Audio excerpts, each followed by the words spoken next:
हम सभी लोग लंबे समय से सुनते आ रहे हैं कि पाकिस्तान बिलियंस ऑफ डॉलर्स के कर्ज में डूबा है, उसका फॉरेन एक्सचेंज खत्म होने वाला है, पाकिस्तान टूटने की कगार पर है। लोग बोलते हैं पाकिस्तान खत्म होने वाला है, लेकिन सवाल ये है, अगर इतना कुछ हो रहा है तो फिर अब तक कोलैप्स क्यों नहीं हुआ? हर बार सुनते हैं कर्जा, आतंकवाद, बगावत, फिर भी वो टिका हुआ है।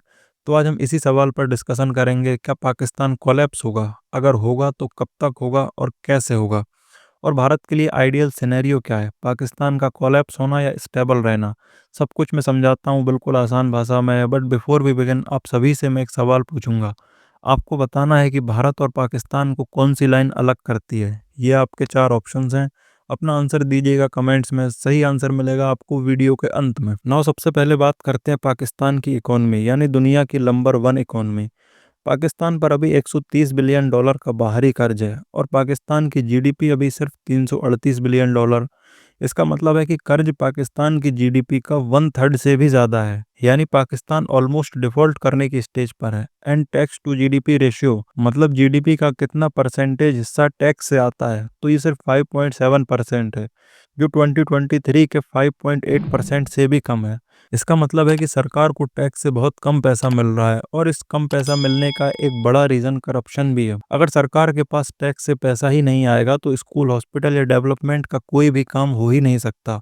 कई बार पाकिस्तान के foreign exchange reserve 9 billion dollar से भी कम हो जाते हैं, यानी सिर्फ कुछ ही हफ्तों का इंपोर्ट करने लायक बचते हैं। 2023 में महंगाई 38% थी, और अगर इकोनॉमी के यही हाल रहे तो बलूचिस्तान और सिंध को इंडिपेंडेंट होने में ज़्यादा टाइम नहीं लगेगा। ऑलरेडी राल्फ पीटर्स ने अपनी ब्लड बॉर्डर्स थ्योरी में यही कहा था कि अगर इकोनॉमी गिरती है तो प्रांत अलग होने की मांग करेंगे। देखिए, पाकिस्तान की इकोनॉमी अभी सिर्फ लोन और आईएमएफ बेल आउट की वजह से चल पा रही है, और लोन्स मिलने के पीछे भी रीज़न है भारत। इंडिया को काउंटर करने के लिए चाइना पाकिस्तान की इकोनॉमी को कोलैप्स होने से बचा लेता है लास्ट मोमेंट पर। अब देखना यह है कि ऐसा और कब तक चल पाता है। इकोनॉमी के अलावा दूसरा रीज़न है इंटरनल डिस्टर्बेंसेस। बलूचिस्तान और पश्तून की बगावत, इमरान खान का अरेस्ट, सीपैक पर अटैक्स और इन सभी का आपस में कोऑर्डिनेशन, इसने पाकिस्तान को एक कम्प्लीटली अनस्टेबल कंट्री बना दिया है, जिसकी तरफ कोई इन्वेस्टर देखना भी नहीं चाहता।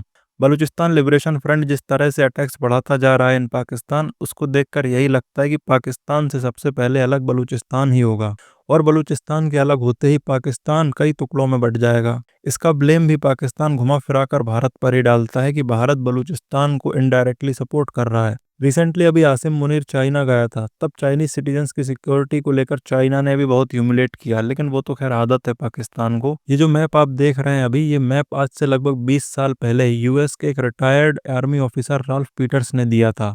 एंड उनकी थ्योरी के अकॉर्डिंग पाकिस्तान की बॉर्डर अननेचुरल है और पाकिस्तान में से बलूचिस्तान को अलग हो जाना चाहिए, साथ ही कुछ हिस्सा अफगानिस्तान में जाना चाहिए, तभी पाकिस्तान में स्टेबिलिटी आ सकती है। आज के टाइम एक बड़ी पॉसिबिलिटी है इस प्रिडिक्शन के सच होने की।